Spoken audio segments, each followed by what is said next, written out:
Eh bien bonjour à tous, c'est Stella Astro. Aujourd'hui on se retrouve pour une toute nouvelle vidéo, donc vidéo présentation matériel. Encore une fois de plus, voilà, on a monté tout ce qu'il y avait à monter parce que bien sûr comme vous le savez, voilà, j'ai reçu la bête. Voilà, un monstre, hein, on va dire, parce que vous allez voir la taille qu'il fait, c'est juste impressionnant. Mais avant ça, on lance le générique. C'est parti.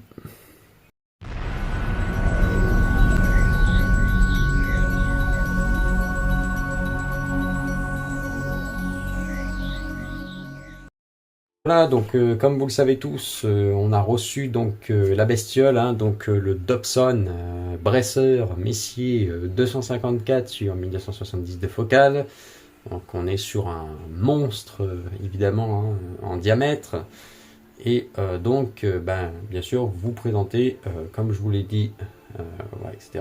le matos. Donc voilà. Ça vous verrez pas ma tête, hein, de toute façon de toute manière c'est pas la peine. Vous avez vu la taille, hein. Regardez-moi ça. Donc de là à là. Donc c'est bien qu'est-ce que je disais la dernière fois, il arrive à peu près à cette taille là.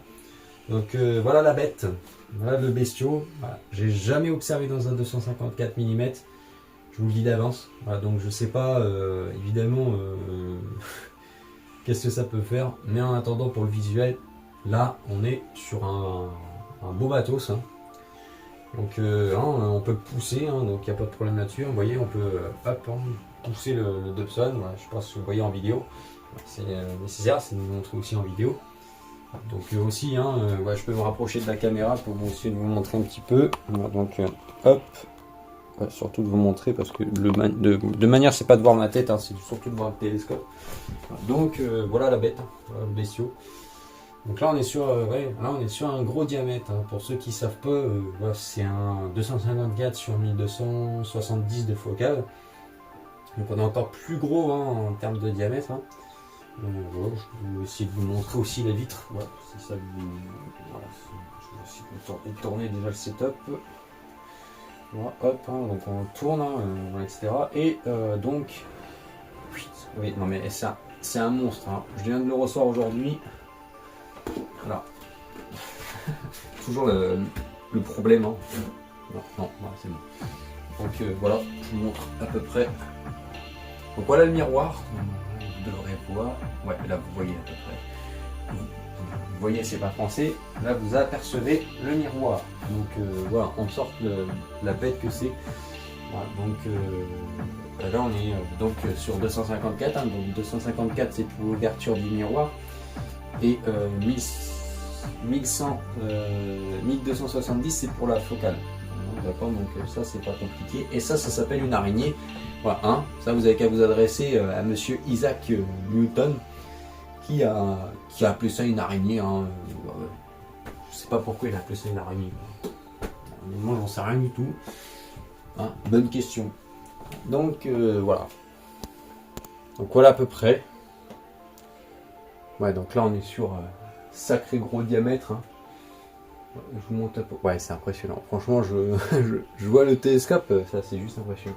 Donc là, hein, oui, hein, qu'est-ce que j'étais en train de dire, c'est qu'on a une araignée. Donc ça, c'est une araignée. Là, c'est le porte-oculaire, d'accord. Donc qui accepte les porte-oculaires au standard 31,75 mm et qui peut accepter les plus gros oculaires au-dessus de 31,75. Donc voilà, c'est impressionnant. Etc. Donc là, pour ce télescope-là, bien sûr, comme je viens de vous le dire, hein, c'est que pour du visuel. Pour l'astrophoto, hein, peut-être les planètes, ouais, enfin Jupiter, Mars, Saturne ou encore quelques planètes, je dirais, Uranus, hein, éloigné à plus de 2 milliards plus de 3 milliards de kilomètres, et puis Neptune, hein, 4 milliards. Donc ouais, hein, là on est vachement très loin. La seule chose que vous apercevrez, c'est juste un point bleu, hein, en fait, hein. Pour Uranus, hein, ce sera un point bleu ciel, hein, un peu bleu ciel, ouais, on va dire bleu ciel. Et puis pour Neptune, hein, c'est un point bleu foncé, quoi, tout simplement. Un peu à moitié foncé, quoi, je précise, hein. Pas trop foncé, mais un peu à moitié foncé. Donc voilà, une sorte de gros diamètre de télescope, hein, vous avez bien vu, hein, regardez-moi ça, le truc, la taille que ça fait, ça. Après, voilà, on va essayer de priorité parce que le but, ça, c'est pas de le casser, hein, comme je le dis bien. Donc je vais me relever, hein, en sorte, hein, si vous me verrez, vous ne voyez pas hein, forcément, vous n'allez pas me voir, hein, je précise hein, que voilà, en sorte, c'est super gros diamètre, donc ouais, c'est pas essentiel de voir ma tête. Donc voilà, en sorte, ouais, on est sur un beau télescope, etc. Ouais, gros diamètre hein, qui dit. Vous pouvez voir. Donc là, je vous montre à peu près. Hein, voilà, je vous fais tourner comme ça. Vous pouvez voir à peu près comment il est. Vous voyez, c'est un monstre. Hein, mais là, on n'est pas sur un petit Dobson. On est sur un Dobson en 10 inch. Voilà, donc inch, hein, pour ceux qui ne savent pas, les inch, c'est une mesure anglaise, il me semble. Voilà. Ceux qui veulent me dire en commentaire, n'hésitez pas. Donc là, on a le porte-oculaire, comme je viens de vous dire là. À peu près là, je ne sais pas si vous verrez en caméra. Bon, de toute façon, de toute manière, vous savez où ça se trouve le porte-oculaire. Et là, on a le chercheur. Donc là, 254, c'est pour le miroir. Et 1270, c'est pour la focale. Donc, qu'est-ce qu'on peut voir là-dedans? Eh bien, la seule chose qu'on peut voir là-dedans, déjà vous dire, hein, on a une belle approche sur les planètes du système solaire.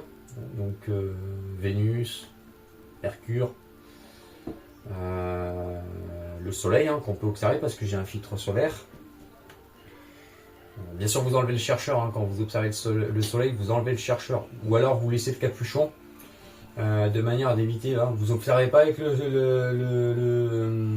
ceux qui achètent des Dobson, n'observez jamais avec le chercheur parce que alors là, risque de lésion ultra dangereux au niveau de l'œil. Hein, j'en parle pas, vous risquez de perdre la vue. Hein. Et d'ailleurs, c'est bien précisé, hein, c'est même là, voilà. Je ne vous ai pas montré, justement pour ça. De toute façon, les étiquettes de partout, hein, ils alertent tout de suite d'avance. Voilà, hein, d'accord. Donc, pas faire la bêtise. Et donc, voilà, il faut un filtre solaire, un filtre Bader. Donc, un filtre Bader, c'est quoi? Un filtre Bader, c'est tout simplement ça. Pour ceux qui ne savent pas qu'est-ce que c'est qu'un filtre. Un filtre Bader, donc un filtre Bader, c'est ça, d'accord. Donc voilà, ça c'est un filtre Bader et ça permet de protéger en fait le télescope du soleil. Voilà, donc voilà. Pour ceux qui ne savent pas qu'est-ce que c'est qu'un filtre Bader, c'est cet outil que d'ailleurs le Seestar possède aussi. Hein. Voilà, le Seestar possède cela. Voilà, je pourrais peut-être vous le montrer. Je vais essayer de me mettre là. Voilà, donc le Seestar, hein, le Seestar. Voilà, on le sort. Et donc, quand vous regardez, etc., donc le Seestar, lui, par contre, est beaucoup plus dédié à l'astrophotographie du ciel profond. Je précise, voilà. On a ça. Et ça, c'est un filtre solaire. Voilà. Donc, ça permet de protéger la lentille.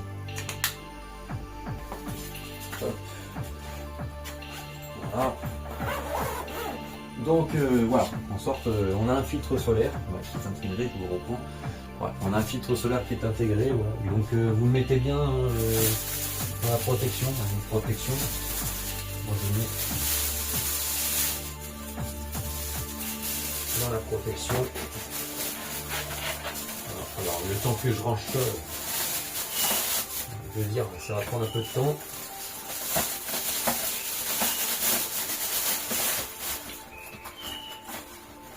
Voilà, comme ça. On n'abîme pas on va pas abîmer le filtre solaire. Donc voilà, même sur l'étiquette, hein, c'est marqué juste ici, je l'ai pas enlevé, mais bien le porte-oculaire, c'est marqué voilà qu'il faut pas observer le soleil, machin. Il vous explique avec toutes les langues, allemand, polonais, etc. Donc voilà. Donc oui, j'en revenais là-dessus. Hein, donc sur ce télescope-là, qu'est-ce qu'on peut observer? C'est le soleil, hein, Mercure.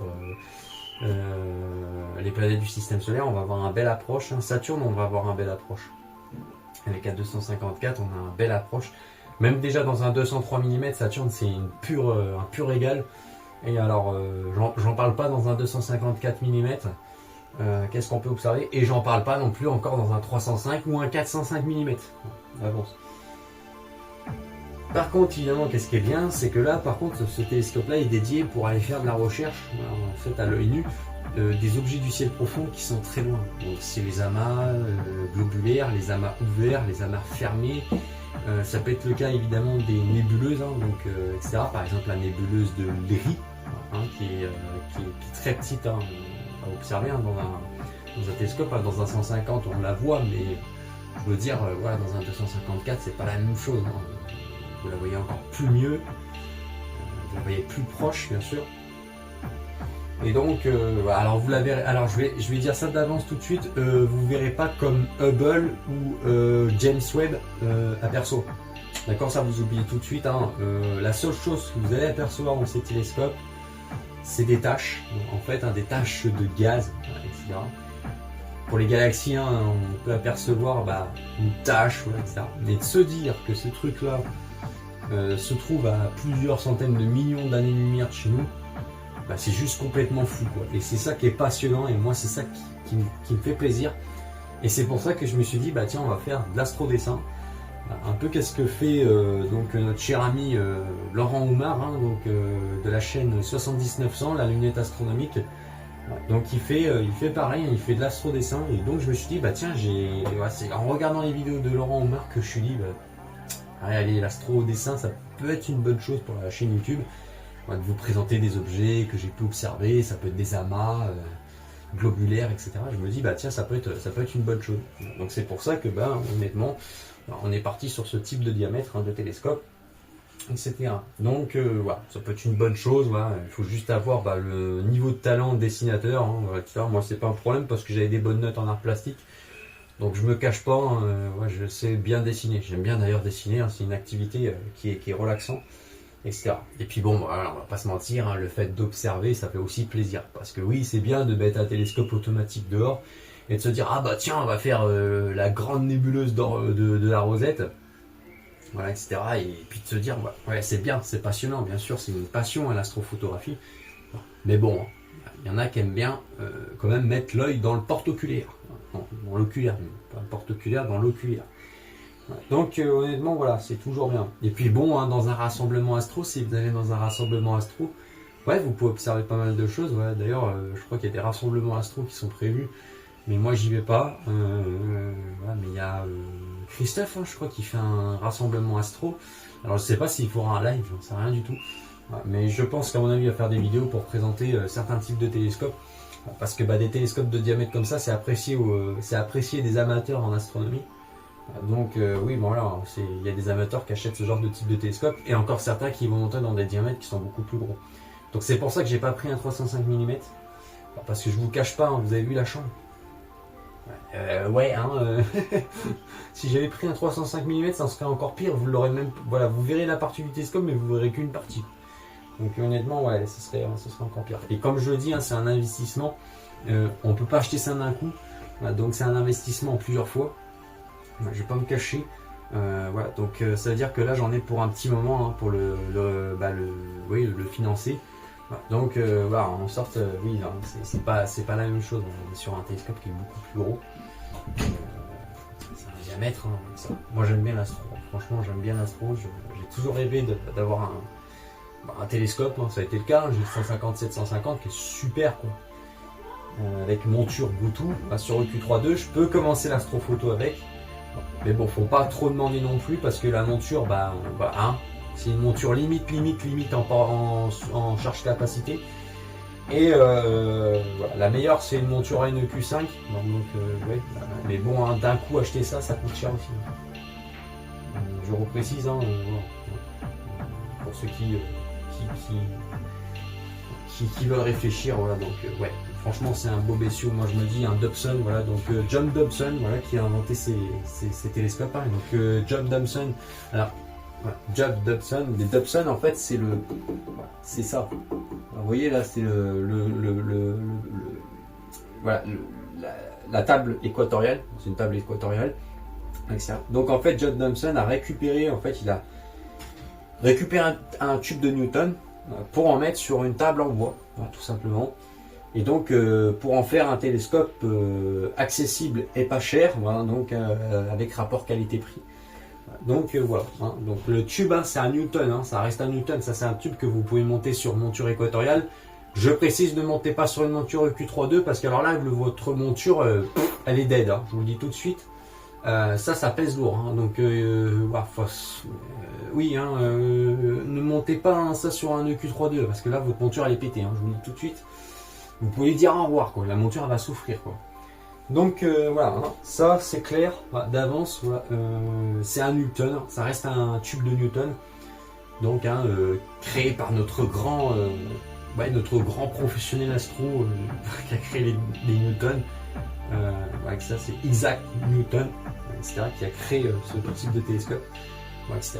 Donc je pense que voilà, ce télescope est beaucoup adressé au visuel et à l'astrodessin. Et donc il est aussi adressé à l'observation des objets planétaires, donc Saturne, Uranus, Jupiter, etc. Vous pouvez faire de l'astrophoto avec, hein, vous mettez un... Je vais essayer de prendre l'appareil photo, qui est juste ici. Voilà. Alors, il y a la coco. Ouais, j'ai un PC dans le placard. Voilà. Donc là, ça c'est un bon appareil photo hein, qui coûte 1500 €, je ne vais pas le faire tomber non plus.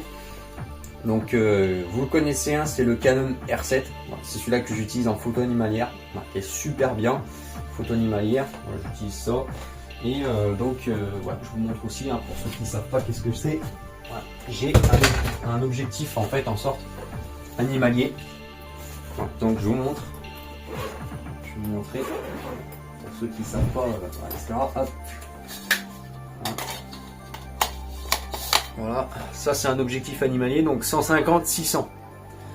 Donc voilà, hein, c'est... Voilà, donc j'étais en train de revenir, il y a eu un truc à couper, mais j'étais en train de revenir, voilà, donc ça c'est 150-600.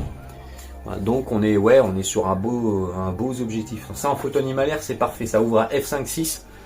Et puis voilà, bah ça si vous mettez votre appareil photo, donc bien sûr ça c'est une monture EF, donc convertisseur EF vers RF pour monture hybride. Voilà. Et sinon, qu'est-ce que j'utilise en photo animalière? Super bons objectifs. J'adore cet objectif. Ça c'est mon bébé. Ça c'est à moi. Ça c'est mon bébé. Franchement, cet objectif-là, je l'adore. Il est incroyable, le Sigma 150, et c'est l'un des objectifs le plus appréciés en débutant en photo animalière. Voilà. Et ce reste, le Canon R7, c'est un monstre de rapidité, et donc hein, il suffit de mettre une bac T2 hein, pour voilà, et tout. Donc c'est qu'est-ce que j'ai, hein, j'ai une bac T2, un Sivboni je crois il me semble. Voilà, donc oui, hein, je l'ai par là, je l'ai mis par là, je sais pas où je l'ai mis, tiens d'ailleurs la bague, enfin, je sais même plus où je l'ai mis, je crois que c'est peut-être dans le placard.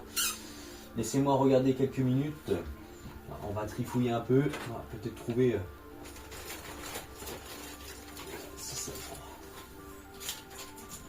Alors c'est pas une bague, excusez-moi, je vous disais Sivboni, c'est pas Sivboni. Donc la bague, hein, c'est ça. D'accord, donc pour ceux qui ne savent pas, hein, voilà, ça c'est une bague T2. Et donc là vous avez un extenseur si vous avez besoin. Je vais vous montrer. Voilà. Vous avez un extenseur, donc bac T2, voilà, et ça c'est un extenseur, donc voilà, hein, ça se visse comme ça,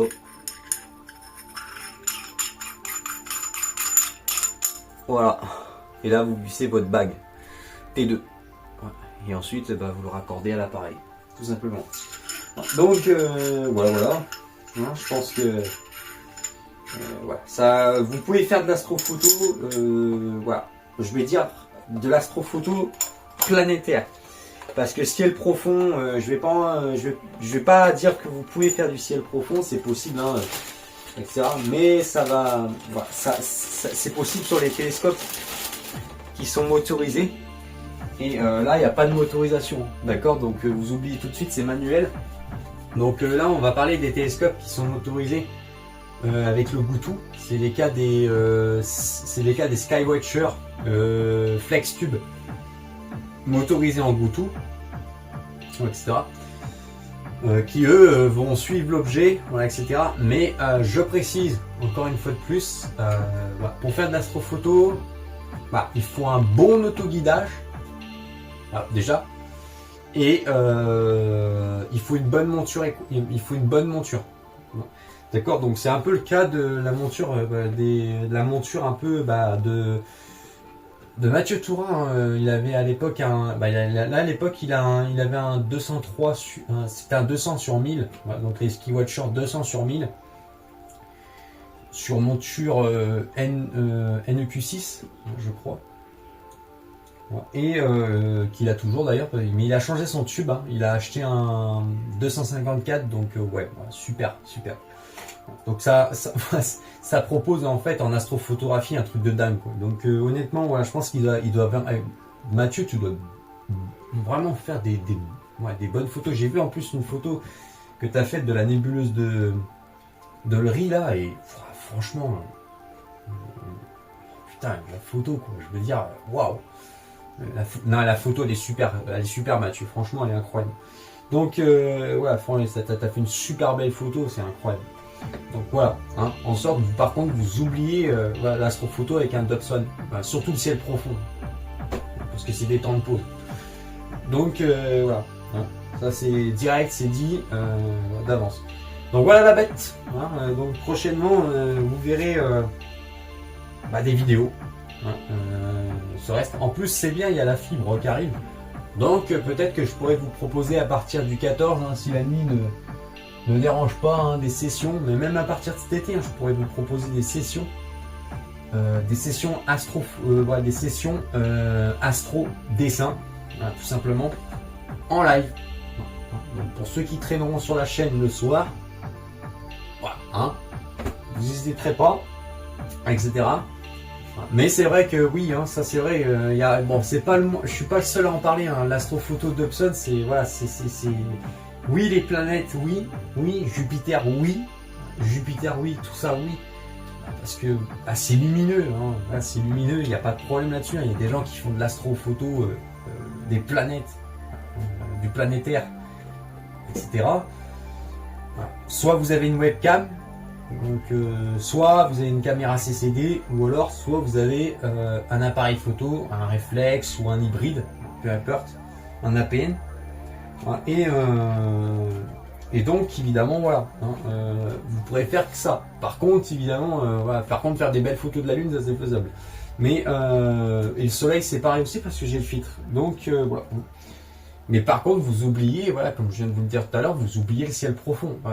Genre, c'est pas moi qui le dis, hein, voilà, il y a Christophe de la Chapelle, donc la chaîne Astro, qui en parle très bien pendant une dizaine de minutes. Hein, voilà, il en parle quand même, qui dit que l'astrophoto du ciel profond avec un Dobson, c'est compliqué.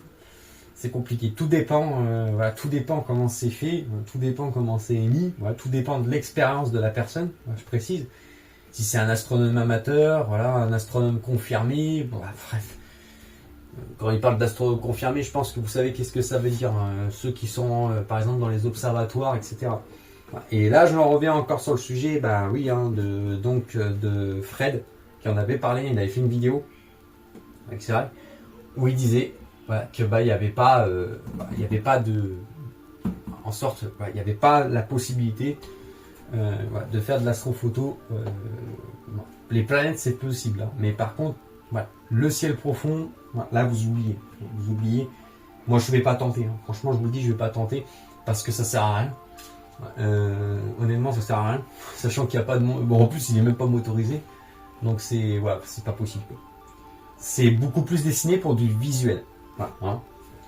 Voilà. Donc Fred en avait parlé aussi, voilà, je suis pas tout seul à en parler, même Théo en a parlé, hein, Théo, qui habite dans l'Orne, il en a parlé aussi, hein, voilà. Lui il l'a dit, hein, le Dobson c'est beaucoup plus pour il est dans un club astronomique, etc. Donc il fait des rencontres, hein, des fois, et il en a beaucoup parlé, hein, il a dit que ça s'adresse vraiment à des gens qui veulent faire de l'observation, voilà, donc observer à l'œil nu, hein, tout simplement, et l'astrodessin.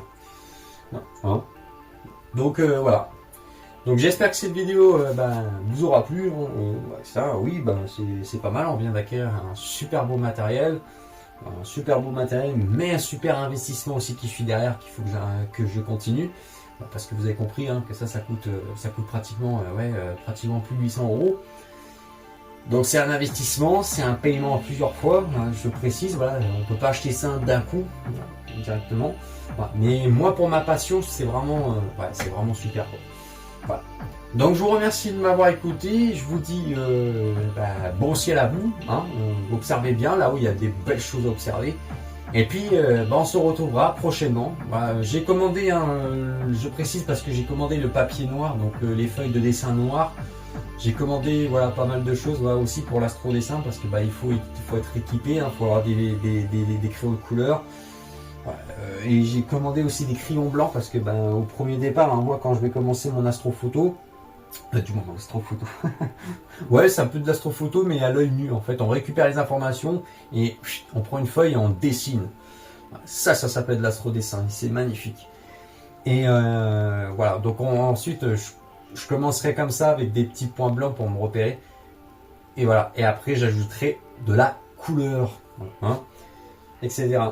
Donc voilà, je vous dis à bientôt pour une prochaine vidéo. Prenez soin de vous et puis bonne photo hein, pour ceux qui font de la photo. Le Sistar lui, hein, le Sistar il travaille aussi, hein, c'est pareil, j'ai mal à la jambe, je me suis fait mal. Ouais, ça pèse lourd, hein. Voilà, etc. Et le Sistar qui fait de l'astrophoto, lui, il est beaucoup plus destiné dans ce domaine-là. C'est pour ça que j'ai acheté un Sistar aussi. Il est beaucoup plus expérimenté dans ce système-là. Alors il y en a, ils vont me dire, ouais, mais pourquoi t'as pas pris pour ton 150, 750? Alors les gars, oui, il y en a qui ont peut-être le budget qui vont. Mais voilà, moi personnellement, je préférais équiper mon télescope avec tout un système ASIR. Le système focus auto, donc voilà, vous savez, hein, de ZWO, une bonne caméra CCD et j'en ai pour 4000 €. J'ai fait le compte, oui, j'en ai pour 4000 €, donc c'est pas possible.